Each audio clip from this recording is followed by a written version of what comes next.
అత్యంత బాధాకరమైన దుర్ఘటన ఒమెన్ తీరంలో వాణిజ్య నౌకపై అమెరికా జరిపినటువంటి దాడిలో 3 భారతీయులు కన్నుమూశారు. వారిలో విశాఖకు చెందినటువంటి ఒక వ్యక్తి కూడా ఉన్నారు.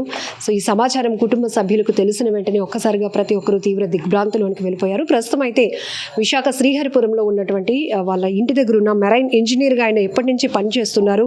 కుటుంబ సభ్యులకి అధికారికంగా ఇన్ఫర్మేషన్ ఎలా వచ్చిందనే విషయాలు తెలుసుకుందాం. నమస్తే అండి, నా పేరు శ్రీనివాస్ అండి. సో మాకు తెలిసింది ఏంటంటే యాక్చువల్లీ నిన్న మధ్యాహ్నం నుంచి ఏదో మాకు కన్ఫర్మేషన్ అయితే లేదు కానీ ఏవో న్యూస్లు వస్తూనే ఉన్నాయి. బట్ మాకు కన్ఫర్మ్ అయింది ఏంటంటే ఈరోజు మధ్యాహ్నం 2 గంటలకి త్రూ గవర్నమెంట్ ద్వారా ఈ వ్యక్తి ఇలా కాలం చేశారు, ఇలా అయ్యారు, ఆ యుద్ధంలోని ఏదో అటాక్ జరిగింది, డ్రోన్ అటాక్లో ఇలా జరిగిందని. బట్ చనిపోయిన వ్యక్తి ఎంత మంచి వ్యక్తి అంటే ఈరోజు మా శ్రీనివాసనగర్లో మేమందరం ఈ టైం వరకు వాళ్ళ ఇంటి దగ్గర ఉండడానికి కారణం ఏంటంటే ఆయన చాలా అమృతమైన వ్యక్తి అండి. ఎవరికి హాని చేసే వ్యక్తి కానీ ఎవరికి ఇబ్బంది పెట్టే వ్యక్తి కాదు. సురేష్ పట్నాల్ గారు ఎప్పటి నుంచి చేస్తున్నారు? లాస్ట్ 12-13 ఇయర్స్ నుంచి చేస్తున్నారండి. ఆయన మ్యారేజ్ అయ్యి 12 years 13 years అవుతుంది. దట్టు దానికి బిఫోర్ ఒక 6 years నుంచి ఆయన వర్క్ చేస్తున్నారు. యాజ్ ఎ సీమ్యాన్గా ఆయన వెళ్ళారు. ఆఫ్టర్ దట్ ఆయన ఎగ్జామ్ రాసి అది చేసి ఈరోజు ఒక చీఫ్ ఇంజనీర్గా క్వాలిఫై అయ్యి 12 years నుంచి చీఫ్ ఇంజనీర్గా అక్కడ వర్క్ చేస్తున్నారు. సో ఆయన ఏంటంటే యాక్చువల్లీ ఒక 10 daysలో లాస్ట్ టైం మొన్న రీసెంట్గా ఒక 10 days బ్యాక్ ఆయన ఈ విధంగా జరుగుతుంది, నేను వచ్చేస్తానని చెప్పి ఆయన లీవ్ కూడా రాసి ఇవ్వడం జరిగింది. బట్ ఆ లీవ్ని యాక్సెప్ట్ చేయలేదు ఐదర్ అవర్ గవర్నమెంట్ లేదా చైనా గవర్నమెంట్. బికాజ్ ఆయన ట్రావెల్ చేసింది ఏంటంటే ముంబై నుంచి ఆయన ట్రావెల్ చేశారు. ముంబై నుంచి ట్రావెల్ చేసి వెళ్ళేటప్పుడు ఏ గవర్నమెంట్ యాక్సెప్ట్ చేయకపోవడం వల్ల ఆయన కొంచెం ఇబ్బంది పడి వాళ్ళ వైఫ్తో కూడా మాట్లాడకపోవడం వల్ల వాళ్ళ వైఫ్ ఒక లాస్ట్ 3-4 days నుంచి కాల్ అవ్వకపోతే ఆమె గట్టిగా మాట్లాడడం జరిగింది. ఎందుకు కాల్ చేయట్లేదు ఏంటంటే ఈ చుట్టుపక్కల అన్ని జామర్లు ఉన్నాయి, మాకు ఇన్కమింగ్ అవుట్ గోయింగ్ లేదని చెప్పేసి. ఆఫ్టర్ దట్ ఏదో ఒక కాల్ వచ్చింది. కాల్ వచ్చిన తర్వాత నేను సేఫ్, మీరు సేఫా? నేనేమో రిస్ట్రిక్ట్ అయిపోయారు. అక్కడ ఉన్నటువంటి 100-200% రిస్ట్రిక్ట్ అయ్యారు. ఆయన పెయిన్ కూడా తీసుకున్నారండి. ఎందుకంటే ఇప్పటి వరకు మేము అనుకునేది ఏంటంటే మాకు ఒక ఫోటో ఒక డీటెయిల్స్ వచ్చినంత వరకు మేమేమనుకున్నామంటే 3 decks ఉంటాయండి షిప్కి. ఆ 3 decksలో ఈయన ఎక్కడో సేఫ్గా ఉన్నారని మేము అనుకున్నాం తప్ప ఈయన ఇలా కాలం చేశారు, ఇలా అయింది ఇది అని చెప్పి వరకు కూడా గల్లంతు అయ్యారు అనేది వచ్చింది. నిన్న కాదండి, ఈరోజు మధ్యాహ్నం 2 గంటల వరకు మేము ఆలోచించింది కూడా ఇదే విషయం. ఆఫ్టర్ దట్ మాకు ఎప్పుడు 2-3 గంటలకి మాకు కన్ఫర్మేషన్ అయింది. దాని తర్వాత మేము ఇది చేసుకున్నాం. ఆ తర్వాత మాకు మా ఎమ్మెల్యే గారు కానీ మా స్థానిక నాయకులు కానీ అలాగే మా జనసేన నాయకురాలు ప్రశాంతి కానీ మౌర్య కానీ వీళ్ళందరూ రావడం జరిగింది, పరామర్శించడం జరిగింది. మీ వల్ల, మీ సుమన్ టీవీ వల్ల మీరు చాలా మంచి కార్యక్రమాలు చేస్తున్నారు. మీ వల్ల మాకు మీరు ఏమైనా ఫేవర్ చేయగలనంటే ఎవరైతే కాలం చేశారో ఆ వ్యక్తిని ఈ ఫ్యామిలీకి అతి త్వరగా మీరు ఆ బాడీని ఇక్కడ వచ్చి హ్యాండ్ వర్క్ చేయగలరని మేము మనస్ఫూర్తిగా మేము కోరుకుంటున్నామండి. సో ఆల్రెడీ ఢిల్లీలో ఉన్న అమెరికాకు సంబంధించినటువంటి ఎంబసీ వాళ్ళతో కూడా ఇండియన్స్ మాట్లాడడం జరిగింది. ఈ ఏదైతే దాడిని తీవ్రంగా ఖండించడంతో పాటు ఈ ఇనిషియేటివ్ కూడా తీసుకోవడం జరుగుతుంది. ఖచ్చితంగా మీరు ప్రభుత్వాన్ని ఏం కోరుతారు? భారత ప్రభుత్వాన్ని కోరడానికంటే ఏమీ లేదు. ఎవరైతే ఈ అబ్బాయి కాలం చేశారో ఆ అబ్బాయి పెళ్ళి అయిన తర్వాత ఆ అమ్మాయి అక్క 2 పిల్లల్ని అడాప్ట్ చేసుకున్నారు. ఎందుకంటే ఆ 2 ఆడపిల్లలకి తల్లిదండ్రులు లేరు, వాళ్ళు డిగ్రీ వరకు చదివారు. తర్వాత ఆయనకి 2 పిల్లలు మగపిల్లలు కలిగారు. ఈ 4 పిల్లల్ని కూడా ఈయన యాజ్ ఏ చీఫ్ ఇంజనీర్గా వర్క్ చేస్తూ పాలించడం జరిగింది. మీరు ఏమైనా అవకాశం ఉంటే త్రూ గవర్నమెంట్ ద్వారా ఆ పిల్లలకి ఏమైనా మీరు న్యాయం చేయగలరు అంటే మేమందరం చాలా హ్యాపీగా ఫీల్ అవుతామండి. కారణం ఏంటంటే అంతమంది పిల్లల్ని పెట్టుకొని ఆమె ఈరోజు రోడ్డుకి వచ్చేసింది. హౌస్ వైఫ్ అండి. ఆమె హౌస్ వైఫ్, చాలా ఇన్నోసెంట్ అండి. ఈ రోజు వరకు ఇక్కడ ఈ ఫ్లాట్ కొనక ముందు ఈ పక్క లెఫ్ట్లోని రెంట్కి ఉండేవారండి. దానికి ముందు అక్కడ రెంట్కి ఉండేవారు. అక్కడి నుంచి ఇక్కడ వచ్చి రెంట్కి, దాని తర్వాత ఇది కొన్నారు. ఆ కొన్న తర్వాత కూడా ఏదో ఈఎంఐలు కడుతున్నారు, ఏదో చేస్తున్నారు.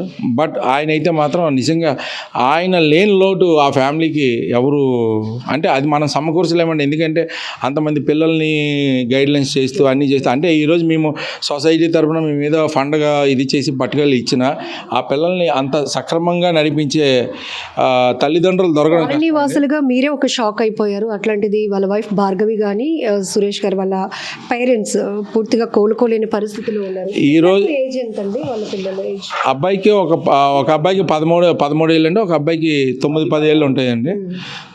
ఆడపిల్లలు అంటే డిగ్రీ చదివారు, వాళ్ళని ఇప్పటి వరకు డిగ్రీ వరకు చదివించాడు. రేపు పొద్దున్న ఫ్యూచర్లో ఏదో చేయొద్దామని ఆలోచన.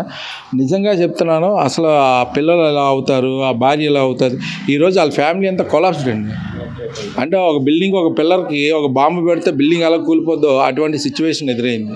వాళ్ళ ఫ్యామిలీలో మేము వెళ్ళి మాట్లాడాలన్నా మాకు కన్నీరు తప్ప ఇంకేం ఎదురవ్వట్లే. అదేంటి పరిస్థితి.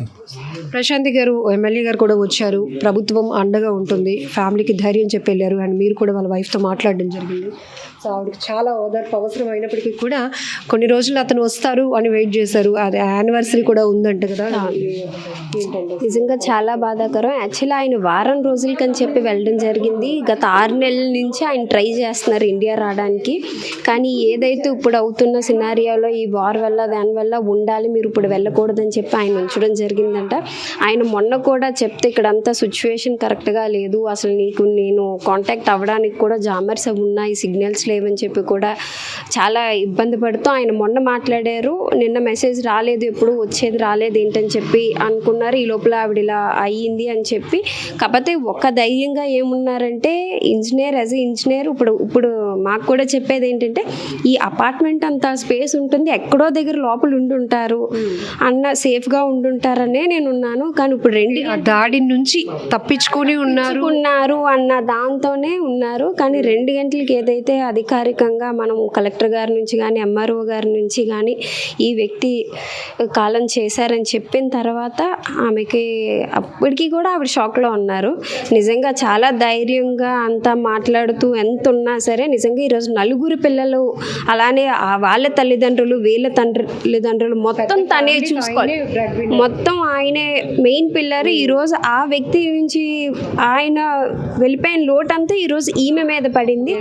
నిజంగా ఆవిడ అసలు మాటల్లో మేమెవరో అయితే వస్తున్నాం మాట్లాడే ఒకటే కోరుకుంటున్నారు, అయ్యింది మనం అయితే వ్యక్తిని తేలాం, కానీ అతి తొందరలో నా భర్తను నా దగ్గర తీసుకొని రండి, చివరి చూపు నాకు కల్పించండి అని చెప్పేసి ఇప్పుడు ఆవిడ అడగడం జరుగుతుంది. సో ఖచ్చితంగా మనం ప్రభుత్వం నుంచి కానీ, అలానే మీరు చూసారు ప్రధానమంత్రి గారు కూడా ఈ విషయం గురించి కూడా మాట్లాడడం జరిగింది.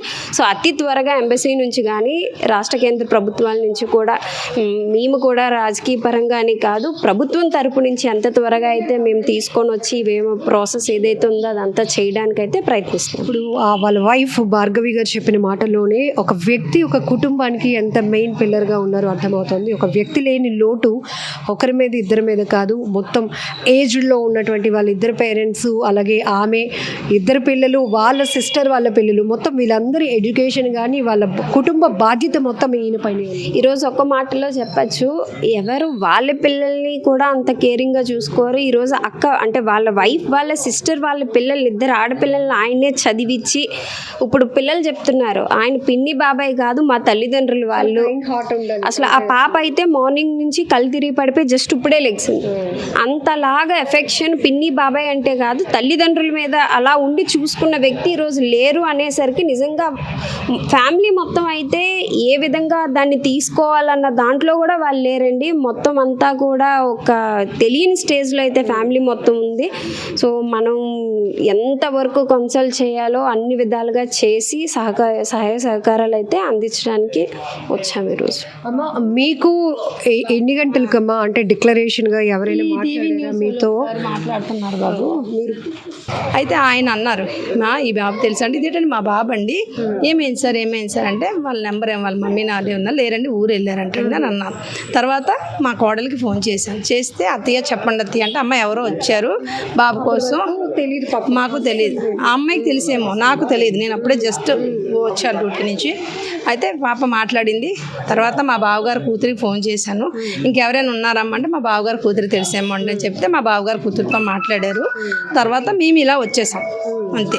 అంతవరకే మాకు తెలిసి ఇక్కడికి వచ్చాక మా కోడలు మాకు చెప్పింది అంతే, మా బావగారు మా అక్క ఇక్కడే ఉన్నారండి అంతే.